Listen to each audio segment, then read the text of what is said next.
दोस्तों मूवी की शुरुआत 1999 से होती है, जहां जोया के बचपन को दिखाते हैं और जोया अपने पिता के साथ फाइटिंग की प्रैक्टिस कर रही होती है। यहाँ पता चलता है कि जोया के पिता का नाम नजर है और ये लंदन में ही रहते हैं। नजर एक आईएसआई एजेंट है जो जोया को भी अपनी तरह ही बनाना चाहते हैं ताकि वो देश के काम आए। अब एक दिन जोया के पिता नजर अपनी कार से कहीं जाने वाले होते हैं, तभी उनकी कार ब्लास्ट हो जाती है और ये सब जोया की आंखों के सामने ही होता है, जिसे देखकर जोया शॉक थी। अब नजर के जाने के बाद जोया से मिलने आतिश रहमान आता है, जो कहता है कि तुम्हारे पिता मेरे गुरु थे, इसलिए वो जोया को आगे के लिए ट्रेन करता है और उसका मेंटोर बन जाता है। इसी के बाद से जोया आईएसआई में शामिल हुई थी। इसके बाद कहानी प्रेजेंट में आती है, जहाँ रॉ की चीफ मैथिली मेनन टाइगर से बात कर रही होती है कि हमारा साथी गोपी 2 साल से तालिबान पर नजर रख रहा था, पर उसकी कई दिनों से कोई खबर नहीं आई है, इसलिए हो सकता है कि वो पकड़ा गया हो और उसकी जान बचाना हमारा फर्ज है। अब इस मिशन का नाम टाइम पास रखा जाता है और टाइगर मिशन के लिए तैयार हो जाता है। इसके बाद टाइगर को गोपी की लोकेशन मिलती है और वो तुरंत उसके पास पहुंच जाता है, जहां वो लोग गोपी को बहुत ही बुरी तरह से मार रहे थे। अब जैसे ही वो लोग गोपी को जान से मारने वाले होते हैं, उससे पहले टाइगर वहां पहुंचकर गोपी को बचा लेता है और उसे अपने साथ ले जाता है। पहले तो टाइगर गोपी को रो के चॉपर में बैठाता है और फिर उन सबका ध्यान अपनी ओर करवाने लगता है, क्योंकि ये लोग उनका पीछा इतनी आसानी से तो नहीं छोड़ने वाले। अब उन सबको ठिकाने लगाने के बाद टाइगर भी उस चॉपर में जाने के लिए बाइक से भागता है, पर ये तालिबानी वहाँ तक पहुँचने वाला ब्रिज ही उड़ा देते हैं। जिसके बाद टाइगर किसी तरह से अपनी बाइक ऊपर की ओर ले जाता है और डायरेक्ट चॉपर की ओर छलांग लगाकर उसे पकड़ लेता है और यहाँ से ये लोग गोपी को बचाकर इंडिया के लिए निकल जाते हैं। अब चॉपर में गोपी टाइगर को कुछ सीक्रेट बताता है कि पाकिस्तान अब कुछ बड़ा करने की फिराक में है और हम में से कोई डबल एजेंट भी उनके साथ मिला हुआ है और वो जोया है। ये कहकर गोपी मर जाता है, लेकिन ये सुनने के बाद टाइगर के तो होश उड़ जाते हैं और वो सीधा अपने घर आ जाता है जोया और अपने बेटे जूनियर से मिलने। यहाँ हम देखते हैं कि टाइगर के लिए उसकी फैमिली सब कुछ है, लेकिन अब गोपी के मुंह से जोया का नाम सुनने के बाद टाइगर का शक बार बार जोया की तरफ जा रहा था। यहाँ तक कि वो जोया की हर हरकत पर नजर भी रख रहा था कि आखिर पता तो चले ये क्या क्या कर रही है। अब एक दिन टाइगर और जोया न्यूज देख रहे होते हैं, जहाँ पाकिस्तान की पीएम इंडिया से पीस की बात कर रही थी और ये सुनकर जोया कहती है कि इस पीएम को भी वहाँ की आर्मी मरवाना दे, क्योंकि वहाँ की सत्ता तो आर्मी ही चलाती है। इसके बाद टाइगर पर मैथिली मेनन का फोन आता है, जो उसे जेवरॉन नाम के आदमी के बारे में बताती है कि वो गोपी को कोई पाकिस्तान की इंफॉर्मेशन देने वाला था, पर गोपी तो अब इस दुनिया में नहीं है और जेवरॉन भी एक्सपोज हो चुका है, इसलिए उसकी जान को भी खतरा है। इसलिए टाइगर को मिशन मिलता है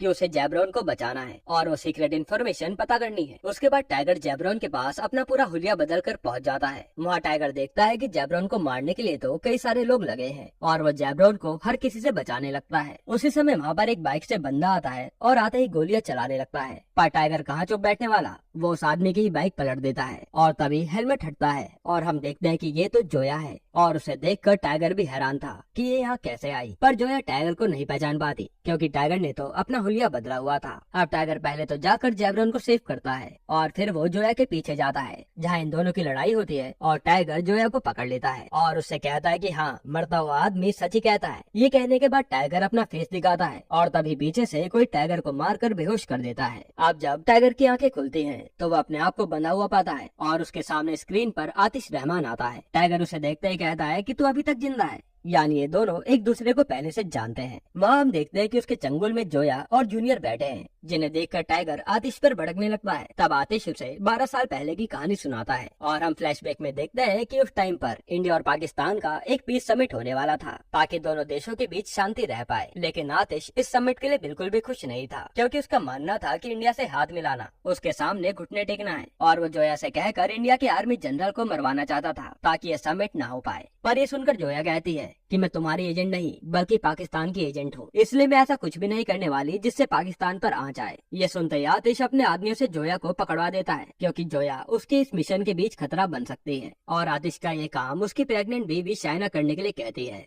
और आतिश भी मान जाता है। फिर हमें पता चलता है कि जोया ने किसी तरह से रो को इन्फॉर्म कर दिया था कि इंडिया के चीफ की जान खतरे में है और फिर टाइगर आर्मी जनरल को बचाने के लिए निकल जाता है, जहाँ शाइना इंडिया के जनरल पर हमला कर रही थी और वहाँ टाइगर शाइना को ही मार गिराता है। इसके बाद इंक्वायरी बैठती है तो पता चलता है कि ये सब आतिश रहमान ने करवाया था, जिसके कारण आतिश का कोर्ट मार्शल होता है और उसे जेल में डाल दिया जाता है। अब कहानी प्रेजेंट में आती है और आतिश अपनी बीवी और बच्चे का बदला लेने के लिए जूनियर को एक ऐसा इंजेक्शन लगवा देता है जिसका एंटीडोट अगर 24 घंटे में ना दिया जाए तो वो मर जाएगा। तब टाइगर कहता है कि तुझे काम क्या है ये बता, मैं जूनियर के लिए कुछ भी करूंगा और आतिश टाइगर और जोया दोनों को जूनियर की जान की धमकी देकर मिशन पूरा करने के लिए भेज देता है। मिशन ये था कि टर्की से इन्हें एक ब्रीफकेस चुराना था, जिसमें क्या है ये दोनों ही नहीं जानते। अब ये काम इतना आसान नहीं था, इसलिए टाइगर अपने एक साथी राकेश को फोन लगाता है और टाइगर का नाम सुनते ही राकेश अपने 2 रो के साथियों के साथ मिशन पे पहुंच जाता है। टाइगर पहले उन्हें बता देता है कि ये काम इलीगल है, इसलिए अगर तुम में से कोई भी पकड़ा जाता है तो उसका सीधा कोर्ट मार्शल हो सकता है। लेकिन वो लोग कहते हैं कि टाइगर भाई, आपके साथ मिशन की अपॉर्चुनिटी हम कैसे छोड़ सकते हैं। इसके बाद जोया उन सबको ब्रीफकेस चुराने की प्लानिंग बता दी है, जिसको इन्हें सिर्फ 15 घंटे में चुराना था। वहाँ जोया बताती है कि ब्रीफकेस का लॉक सिर्फ चाइनीज आर्मी की लेडी की आंखें खोल सकती है, जो फाइट में इतनी माहिर है कि उसके सामने कोई भी नहीं टिक पाता। इसलिए वो प्लान बनाती है कि टाइगर उस ब्रीफकेस के बॉल तक जाएगा और जोया एक स्कैनर से चाइनीज लड़की की आंखें स्कैन करके भेज देगी, जिससे ब्रीफकेस उनके पास होगा। अब एक तरफ तो जोया किसी तरह से बचते बचते उस लड़की तक पहुंच जाती है जो वहाँ पर मसाज ले रही थी, और दूसरी तरफ टाइगर छत से बर्ड के अंदर चला जाता है। अब वहाँ पर किसी तरह से जोया उस लड़की की आंखें स्कैन करने लगती है,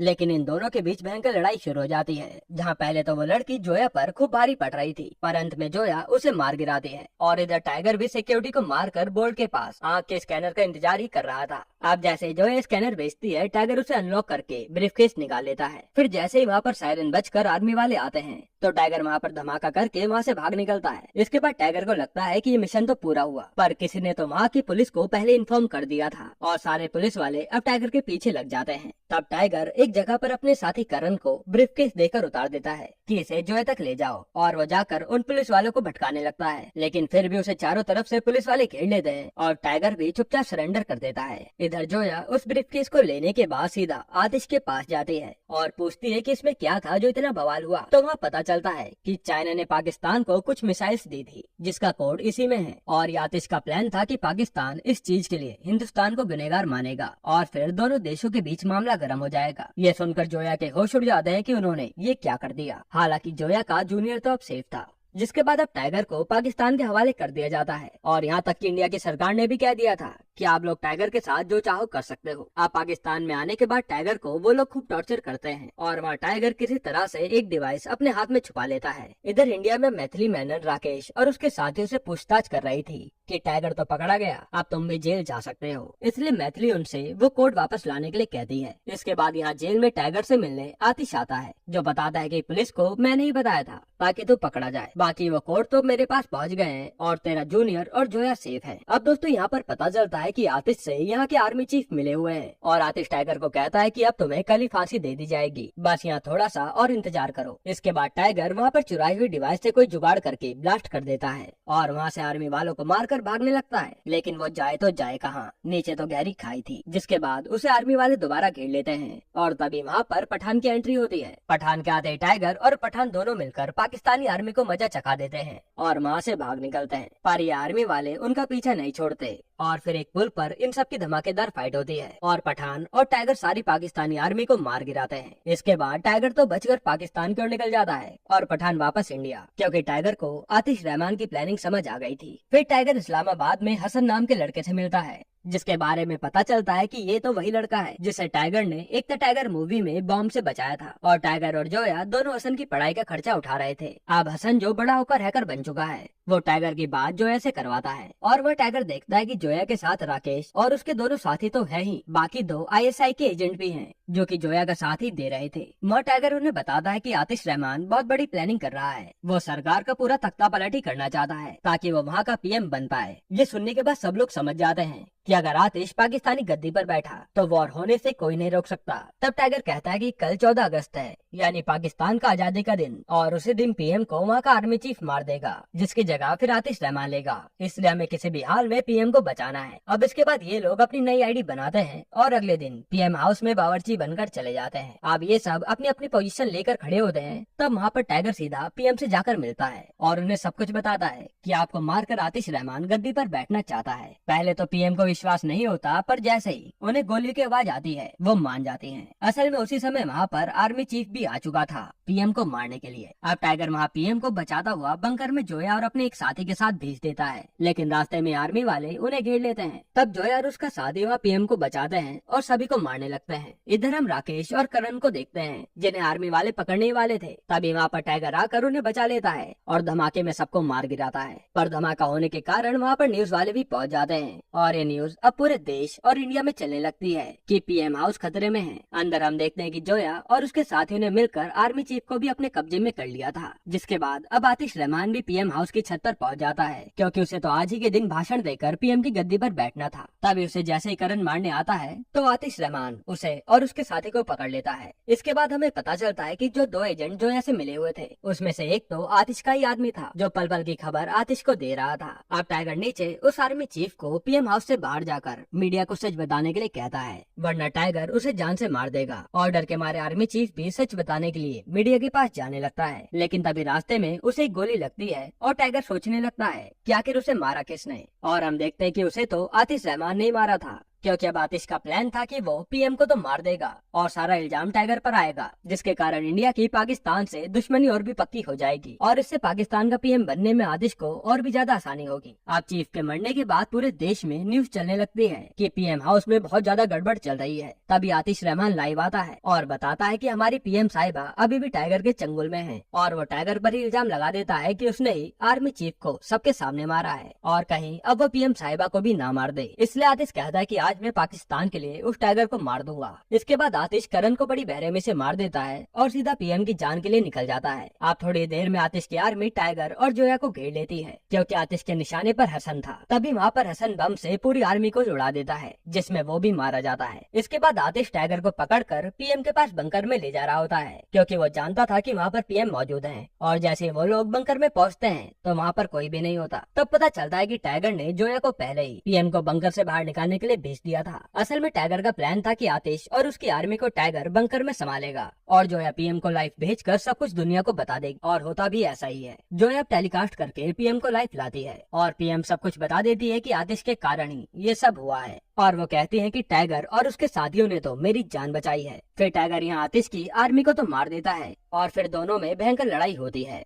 जिसमें दोनों ही एक दूसरे को खूब मारते हैं और अंत में टाइगर आतिश को भी जान से मार देता है। यानी अब आतिश भी मर गया और पूरे देश को सच्चाई भी पता चल गई और इंडिया का नाम भी साफ हो गया। जिसके बाद टाइगर और उसके साथियों के ऊपर से सारे चार्जेस हटा दिए जाते हैं और उन्हें नौकरी पर दोबारा रख लिया जाता है। फिर हम टाइगर को एक जगह पर देखते हैं जो जोया के साथ आराम से बैठा हुआ था। तभी वो मैथिली को फोन लगाता है और कहता है कि मैडम जब भी आपको मेरी जरूरत होगी, क्योंकि भारत के लिए टाइगर हमेशा रेडी है। यहीं पर ये मूवी एंड होती है। अब दोस्तों मूवी के एंड में हमें एक सीन दिखाते हैं जहाँ कर्नल लुथरा एजेंट कबीर को कहते हैं कि तुम्हें एक मिशन पर जाना है, क्योंकि भारत का एक और दुश्मन आया है जो बहुत ही खतरनाक है। यानी कि दोस्तों हमें वॉर 2 भी बहुत जल्द देखने को मिलेगी, जिसमें ऋतिक रोशन के सामने जूनियर एनटीआर नजर आएंगे और इन दोनों को आमने सामने देखना किसी ट्रीट से कम नहीं होगा। बाकी दोस्तों आपको टाइगर 3 कैसी लगी हमें कमेंट में जरूर बताइएगा। और अगर मैं आपको एक छोटा सा रिव्यू दूं तो टाइगर 3 एक मास मसाला मूवी है जिसे देखने में तो मजा आता है, लेकिन बीच बीच में ऐसा लगता है कि मूवी की स्टोरी बहुत ही सिंपल है और ऐसी स्टोरी तो हम कई बार फिल्मों में देख ही चुके हैं। बाकी ओवरऑल मूवी काफी अच्छी थी